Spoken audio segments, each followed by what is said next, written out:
Thank you for joining today. The primary purpose of this standard is to define the minimum criteria for inspection, testing, and maintenance of closed-circuit ammonia refrigeration systems in order to ensure the safe operation and maintenance of these systems. You may begin submitting questions at any time by clicking the Q&A chat button at the top left of your screen. We will then answer questions during the Q&A time allotted for.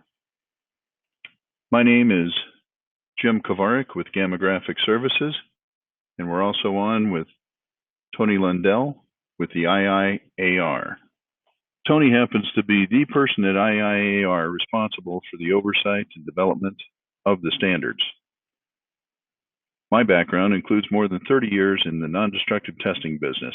I was responsible for identifying new technologies, ascertaining the capabilities and limitations of these technologies, and determining if they could be introduced in a commercial manner to the NDT market. As a member of the subcommittee, I was present as it was being developed and have insight into why and how various issues made the cut, so to speak, in advancing the purpose of the standard. All right. Tony is going to get us started with some background on the standard itself and why it is or should be important to all of us. Tony? Hello. Thanks for the introduction. This is Tony Lundell. The American National Standards Institute establishes the rules for standards developed in the United States and then they're adopted abroad. ANSI is basically the referee for standards development. ANSI requires essential requirements to be met. Required standards are to be focused on consumer safety and health and the protection of the environment. The ANSI essential requirements ensures the process is fair, accessible, and responsive to the needs of affected stakeholders and interested parties. And the requirements for ANSI approved standards. So ANSI does the approval of the standards written by accredited organizations for industry and community adoption. And the developed standards empowers and strengthens users in the marketplace position and also for the global economy. The IIAR is an accredited ANSI standards developer, also known as a standards developing organization or an SDO. The IIAR began developing bulletins, which are guidelines for refrigeration systems, in 1976. This was before PSM and RMP were even developed. And the IIAR began developing the IIAR suite of standards in 2007. It's about 12 years ago. And the hallmarks of the ANSI standard writing process are reaching consensus, public reviews of substantive changes, and changes for continuous improvement. Now, IIAR 6 went through 5 public reviews, reaching and receiving 860 comments that each were reviewed, resolved with each of the responders through the process. Now, ANSI establishes the rules as noted, but IIAR 6 being an ANSI approved standard now, so we can designate ANSI in front of it as ANSI IIAR 6 2019 standard. It's inspection, testing, and maintenance of closed circuit ammonia refrigeration systems. This was approved by ANSI April 26, 2019, and the standard will be adopted by code eventually. An owner shall be in compliance with IIAR 6 when it is adopted by the local authority having jurisdiction, or also known as an AHJ, or when it is adopted by the owner, whichever is first. And as a recommendation, as an owner, you should get IIAR 6 and do a gap analysis of it compared to your existing in-house program, and get your house in order, fill the gaps, and then adopt IIAR 6. That would be the stepping stone to do it and get your house in order and then adopt it. In the meantime, authority having jurisdiction out there will be looking at their local area. Once they adopt it, whichever model code adopts it and they want to adhere to it, then the authorities having jurisdiction will locally start going out and looking and reviewing to see the implementation of IIAR 6. So it's best to be in the driver's seat and have the owner do the gap analysis, get their house in order, and then proceed to adopt it and meet it. So IIAR 6 shall ensure that inspection, testing, and maintenance program is developed by the owner to reduce the probability of an ammonia release. And IIAR 6 is intended to be part of a mechanical integrity program. IIAR 6 offers a baseline for this, and what is needed and how often it's needed is as in frequencies. And you'll more than likely need to reference other resources in addition to standard IIAR 6 for a complete program. It all depends on your system due to the differences of system size and it's on a case-by-case basis for the refrigeration system or systems you have at your sites. Now, local authority having jurisdictions will adopt IR6 eventually, and that'll be when, as I mentioned, when the model codes start adopting it formally out there, and then they'll locally send them out, and then all the locals will start wanting to implement. Now, IR6 specifies the minimum requirements for inspection, testing, and maintenance tasks, which is also known as ITM tasks, and that's the key. That's what IR6 is. It includes the record keeping for those as well for the minimum inspection, testing, and maintenance tasks. Now, IR6 can be used, as I mentioned, to perform a gap analysis where an owner has already significantly established a program for their inspection, testing, and maintenance, and then fill up the gap and meet the requirement. Now, IR6 captures parts of the IR bulletin number 108 and 116. 108 was water contamination, 116 was preventing hydraulic shock. Now, IR6 does supersede, replaces IR bulletins number 109 and number 110. Bulletin 109 was the guidelines for IR minimum safety criteria for a safe ammonia refrigeration system. And Bulletin 110 was guidelines for startup, inspection, and maintenance of ammonia mechanical refrigerating systems. Now, these bulletins are replaced by IR6 Appendix B, which is informative as the ammonia refrigeration system safety checklist. Now, the bulletin number 109s, where many owners had used the ammonia refrigeration system safety checklist of bulletin 109. Some people refer them as the old 109s or the 109s. And they were guidelines, and they were adopted by the owners to meet possibly their PSM and RMP requirements. And once they adopted them, then they were enforced under whichever they adopted. So if they adopted it under meeting PSM and RMP, and then it was enforced under PSM and RMP. Now, if an owner still wants to continue using the old 109s and move ahead, the recommendation is to proceed using the updated 109s, which is really IR6 Appendix B, and switch to it and start using those as well, and continue to use those to replace the old 109s. And they are improved, they flow better, they have better identification of different equipment and such. So they are actually updated. You'll see the first page of Appendix B, and you can read through it about how it talks about where it evolved from 109 and what's changed, and that should make sense. Now, IR6 is not an all-encompassing mechanical integrity standard. IR6 addresses only equipment that is common to stationary closed-circuit ammonia refrigeration systems, and all systems, as mentioned earlier, will not include each type of equipment the standard addresses, and all equipment in the system may not be covered in the standard.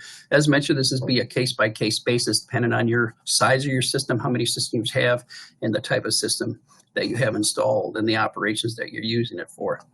Now, IR6 is not intended to be written maintenance procedures, overall preventative maintenance or PMs program, inclusive 5-year mechanical integrity compliance audit, not intended to be a maintenance training program or even an overall quality assurance program. It is exactly what it says. It is the minimum requirements for inspection, testing, and maintenance of closed-circuit ammonia refrigeration systems. Most of these items in IR6 probably have been met by yourself. You'll find that out when you do a gap analysis, and you might find a few little places that got to be filled in to meet all the requirements, but majority of those items have been in place, or companies and owners have been doing them for many years. So that's the bottom line for IR6. So that's what I have, so I'll hand it back over. First, navigating the document. This standard is actually comprised of two main sections, a normative and informative section. Okay, the normative section is required to be understood and followed. Generally, normative text includes the words shall and must. The informative section is not required to be understood or followed, but it does constitute the background information for the normative text. Informative text generally includes words such as should or may. The document is further organized into three major parts. Part 1 is general information, including the purpose, scope, definitions, etc. Part 2 is the program requirements, including ITM tasks for each major part of the refrigeration system. And Part 3, the appendices, including 6 separate appendices providing supporting information, tables, checklists, and other useful references. Under general, The owner is ultimately responsible for ensuring the applicable standards, including this one, are followed and incorporated into their MI program. Following this standard alone does not guarantee a successful audit or protection from the general duty clause, but it is the owner's responsibility to ensure that the facility is in compliance. It is not the responsibility of your contractor, even if they say, hey, sure, you're in good shape. The monetary fine is going to come to your address and the check will be on your letterhead. Therefore, it's important that the owner know the condition of the individual refrigeration components and where action needs to be taken in order to ensure the continued safe operation of the ammonia refrigeration system. Like most other standards, IIAR 6 identifies parts of the ammonia system and components that require assessment in order to remain in service. As such, it is broad in nature and is intended to be used by people who are competent in ammonia refrigeration systems that already understand not only the basics, but the nuances of refrigeration systems. Frequencies of ITM tasks can be adjusted based on the results of inspections and testing. If the results of your testing or inspections indicates degradation, your frequency timeline should be shortened. If the results indicate no degradation, the frequency period may be extended, but you have to justify it. Which brings us to the holy grail of all audits, record keeping. If it wasn't documented, it wasn't done. All right, part 2 of IIAR 6 addresses the ITM tasks, inspection, testing, and maintenance, for the major components of ammonia refrigeration systems that require assessment in order to remain in service and operate safely. This section of the standard not only addresses the hardware components such as compressors, evaporators, condensers, purgers, and piping, but it also addresses safety systems such as emergency ventilation systems, ammonia detection devices, safety showers and eye wash stations, and computer-controlled safety systems involving sensors, alarms, and automatic emergency shutdown. Pressure relief systems, including PRVs, burst discs, and proper venting downstream of the pressure relieving device to atmosphere or water diffusion tanks, is addressed in this part of the standard. IIAR 6 is based on a strategy of inspection, testing, and maintenance, or ITM. The standard defines inspection as the evaluation and assessment of equipment, a component, a system, or a portion of a system using human senses such as vision, hearing, touch, smell, or a combination thereof. This definition generally allows for the use of common hand tools such as screwdrivers, flashlights, magnifying glasses, wrenches, etc. This is officially differentiated from testing, which may require more sophisticated tools or instruments in order to evaluate components of an ammonia system. Testing includes functional tests of equipment and components and also the use of other specialized instrumentation to quantitatively assess the mechanical integrity of equipment and or components of the ammonia refrigeration system. Generally speaking, inspection is qualitative and testing is quantitative. Maintenance is defined as work performed to keep equipment, components, and devices operating safely or to make repairs. Maintenance tasks and frequencies for refrigeration equipment are usually provided by the equipment manufacturer. Part 3, the appendices. This is the informative and supporting section of the standard, and it's not the normative side, it is the informative. This appendix Appendix A provides supporting information for any section in the normative portion of the standard that has an asterisk immediately preceding the text of a numbered section. Appendix B provides a new and improved checklist that replaced Bulletin 109. C addresses water contamination and ways to address it. By the way, this appendix does not mention this, but you actually want about 0.2% water in your system to nearly eliminate the potential for stress corrosion cracking, or SCC. So a small amount of water in your system is not a bad thing. Appendix D, hydraulic shock. I think everybody's familiar with the Alabama story. Following the restoration of electrical power, An alarm was overridden, causing hot gas to come into contact with liquid ammonia. The hot gas condensed into liquid, creating a vacuum that caused a liquid slug to rapidly impact an evaporator manifold inside the building and the suction header on the roof, catastrophically releasing 32,100 pounds of ammonia. This appendix addresses situations and configurations to mitigate the potential for hydraulic shock. And then we have Appendix E, risk-based inspection, testing, and maintenance. This appendix addresses ITM tasks based on a risk assessment of the refrigeration system. Risk herein is defined as the product of the probability of failure and the consequence of a failure. This methodology is being used in the chemical, pulp and paper, utilities, and other industries very successfully. This is something to be considered for the more proactive facility managers in the future. And then Appendix F relates to references and sources. We move on to implementation. Implementation into your program. 5 easy steps to lay the groundwork for adopting the document. We'll elaborate on this in further slides. This just has to be done by you for your particular facility. Some facilities are farther along than others, but there are many resources available to get a very reliable program implemented or maintained.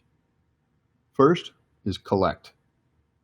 You want to collect IOM or installation, operation, and maintenance documents from the manufacturers. You want to get equipment manuals provided by the manufacturer so that you can maintain the serviceability and operability of compressors, evaporators, valves, pumps, etc. You want to collect P&IDs, U1As, shop drawings, as-built drawings, previous test or inspection records, etc. Anything that has any background or pertinence to your system. Okay. You may have corporate policies or directives that provide various acceptance criteria or no-go criteria. In this instance, on this slide, the IR, next to item B, indicates that there is a corporate level direction to assess the condition of the insulated pipe and how to proceed if any of the attributes noted are actually encountered. There are also twos next to rows G, L, and N, which indicate that these items should comply with the requirements of IIAR Standard 2. References made to Standard 2 is to provide a reality check for how an ammonia refrigeration system should be designed and built, so you can compare what components are in your present system with what is required to be present. Ensure you have Standard 2 for the age of your system and equipment. If your facility has expanded over time, you may have to reference different code additions that were applicable at the time of installation. Now, these annotations are for illustrative purposes only, to indicate how the standard could be used in practice and the appropriate references made per your particular best practices document. Review and analyze. Appendix F, you can do a gap analysis resource. Brian Chapin from RC&E has a wonderful document or presentation out there explaining this. And IIAR 6 is the only standard with a clear minimum requirement definition. Can't stress this enough. If you don't identify the gaps in your program with the requirements in the standard, you will be exposed to risk. Where the standard is more relaxed than your program, stick with your program. Where the standard introduces a task or directive you don't have in your program, ask yourself, is it enough? Will my company be subject to vulnerability if I implement this minimum requirement? Or do we need more? We have develop. The standard does not include operating floors on equipment, meaning there's no lower bound. It does not provide minimum thresholds or risk mitigation metrics for your facility. It is your responsibility to, again, know the condition of the equipment, determine operating thresholds for all equipment in your system, and document what these thresholds are. have documented measures for the resolution where the state of equipment does not meet your established thresholds. And finally, we have execute. Okay.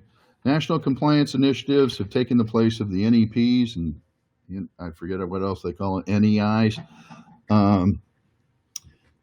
That still means they're going to come and knock on your door and they're going to audit you and follow all the rules and regulations that they did before. Okay. So with that, we're going to open it up to question and answer. Tony, do you want to answer this one? It is, she didn't hear about the 109s and are they still okay to use, or should they use the checklist in Appendix B? Yeah, the 109s obviously been used for years, and they're not. Here's the interesting thing: is the Bulletin 109s were created as guidelines. They are not enforceable unless you adopt them under a regulated requirement such as PSM and RMP. If you do that and you say you're doing them, now it becomes enforceable through PSM or RMP. So let's say you're doing that and now you want to continue doing them. Now, if you have an older system and you've not changed the system at all, you have the option to continue using them. But it is recommended that since the Appendix B checklists are updated 109s, and they're enhanced and they're easy to use and easy to flow with, such as you see the selection of the evaporator types and the condenser types, and and once you fill in the original information from your old 109s to them, you will not be asked to fill them out again. So they become user friendly. So if I would recommend, if you have that question, to switch over and start using the Appendix B, or we'll call them 6Bs, and continue on. And there's some literature on the first page of that appendix that you can read to help clarify that. Okay. As a separate note to everybody, we're going to try and provide a recording with an improved audio to all the attendees here. I do apologize for the technical difficulties there. I think we've worked it out. There is a question about when is this being implemented? When is I can answer. Did you want me to take that, Jim? Yeah. Okay. The compliance schedule states an owner shall be in compliance with this standard when it is adopted by the authority having jurisdiction, also known as an AHJ, or when it is adopted by the owner, whichever is first. What that means is that there's several items in here, because there's several items in here that should have been going on for years, that you should be meeting the requirements, because it is only the minimum inspection, testing, and maintenance requirements and record keeping. So what you want to do as an owner is do your gap analysis and review it and see if your existing program is capturing all these items, or you can use it separately and do them both side by side. The best thing to do is to review it, do a gap analysis, and get your house in order, then adopt it. Do not adopt it from day one. Get your house in order using it, and then adopt it. Now, the authority having jurisdiction, tentatively, it's going to hit the model code cycle. It'll probably be presented from other model codes and referenced from other model codes starting in probably 2021. So we got a little time, but there is some model codes down in the southern states that are starting to do audits and say, make sure you're getting meeting the requirements of IR 6. So then when they come back, probably the next year, they're going to want to see that they're in place. So there's so many things that should be in place already. It's just a matter of doing the gap analysis and verifying it, and then tweak and fill in any missing gaps. So therefore, that's why it states that it is adopted when it's adopted by the authority having jurisdiction, or is when adopted by the owner, whichever is first. Okay.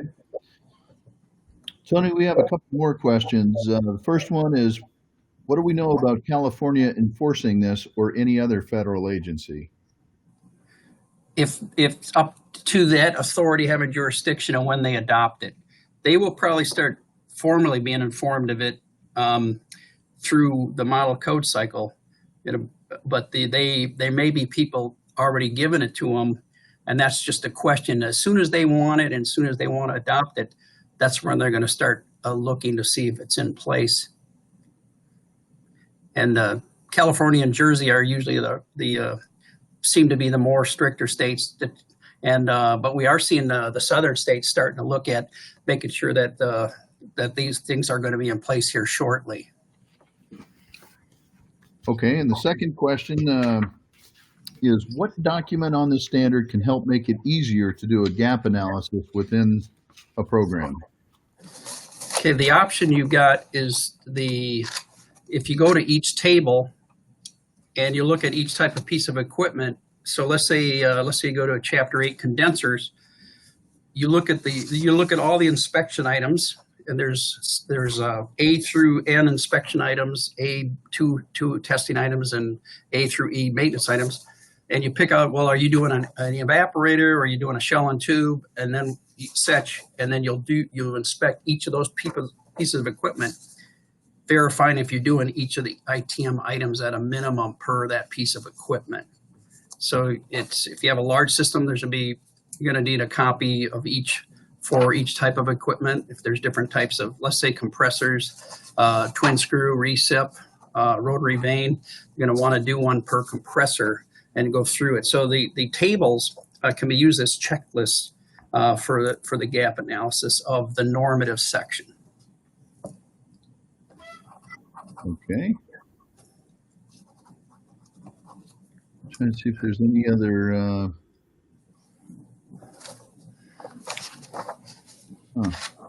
any other questions out here that we haven't addressed yet.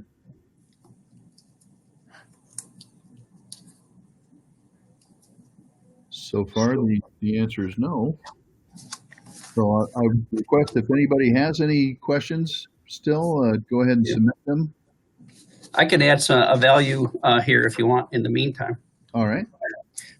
In Chapter 11, they talk about piping, and in there it states that the owner shall develop criteria of how they're going to determine what they're going to do with their pipe when they're inspected and what they find. If you don't have a system in place of when you're going to do it, in the informative appendix of Chapter 11, there's a table with all the pipe sizes, and it also has a listing of alert thicknesses, when to address something as an alert, and then also replacement thickness. So some end users are going to develop their own, and others are going to say, I'm just going to use that information from the informative appendix, and I'm going to use that table and alert thickness and replacement thickness, and use that from their benchmark and take over if they don't have a system in place already. Okay, and I'll just add one other thing to that. That table is based on pressure envelope only and not a structural integrity analysis. Yeah. And I can add to that too. IIAR 6 was intended that the system was installed correctly. So when you inspect, you want to verify that the design was installed correctly when you do your inspection, testing, and maintenance. And then, as Jim said, that table is based off of pressure, because how the pipes were installed on, whether they're on the roof on stands or hanging from the ceiling or such, the installation of them from a design standpoint and the design standard that was used at the time, they should have been installed correctly. But you can verify that, and that's why that table only it ends up being for the pressure rating, because it's figured it's being held in place where it's supposed to be. Right. Okay, well, Tony, it worked.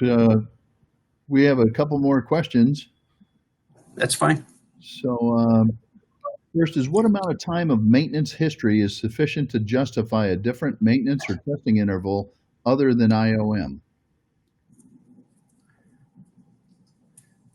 Okay, I can give you an example. Let me use a compressor, for example. Say you have a twin screw compressor, and the IOM or the manufacturer instructions say you need to overhaul or rebuild that compressor at 35,000 hours of operation. But you decide, I would rather do some predictive technology. I want to do a laser alignment between the motor and the compressor for shaft alignment. I want to do oil analysis. I want to do thermography.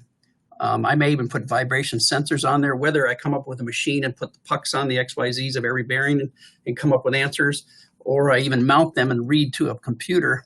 You provide all that predictive technology, and then you can operate those compressors based off of your predictive information, justify it, and then you would not have to rebuild that compressor based off of time on a 35,000 hour operation. And I've seen and I've did compressors implying predictive technologies and was able to run them out to about 85,000 hours instead of 35,000. And it saved lots of money. And then when a rebuild occurs, there's usually an ABC rating. A may be, let's say it's a fairly large compressor. The compressor may be condition rebuilt at the shop for $5 to $7 grand. If it's a B rating due to the damage or wear, it might be 10 grand. And if it's worse, it could be up to 20. And if it's so bad that they might say the compressor shot, so let's say you got an ABC, now you have a D. When you do the condition and predictive technologies to keep it fine-tuned, like you maintain in your car on a regular basis, you're going to sustain it. And by doing that, when you do finally bring it in for repair or rebuild after 85,000 hours, you may only have a class A or B repair, and you'll get away from the C's and D's, which are lots of money. So there's a lot of money to be saved, and your equipment lasts longer, and it improves your equipment life. And that's an example where if you justify that, well, then you can go out and reduce some frequencies based off of your inspection requirements, and then you're probably going to ramp in some predictive technology checks, but you can downsize your typical old types of inspection and checks that you used to do. That's one example. I hope that helped.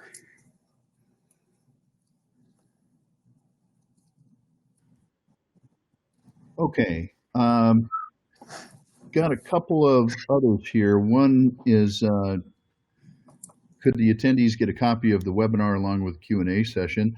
Yes, we can definitely provide that. All right. Another question came, what about NDT? Or any feedback for it?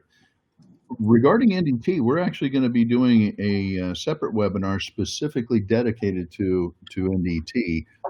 So I don't know exactly when that's coming up, but within the next month or two. Yeah.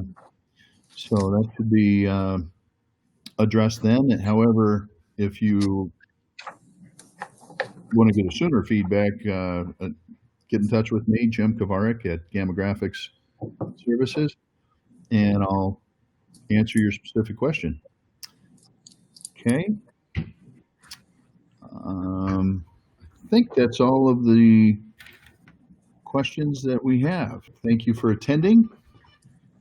This is Tony's information and my information, and how to get in touch with us is going to be at coldcrew.org. Okay, thank you very much for attending. All right. Thanks a lot, everybody. Thank you, Tony. Okay, buddy. Yep. See you. Bye.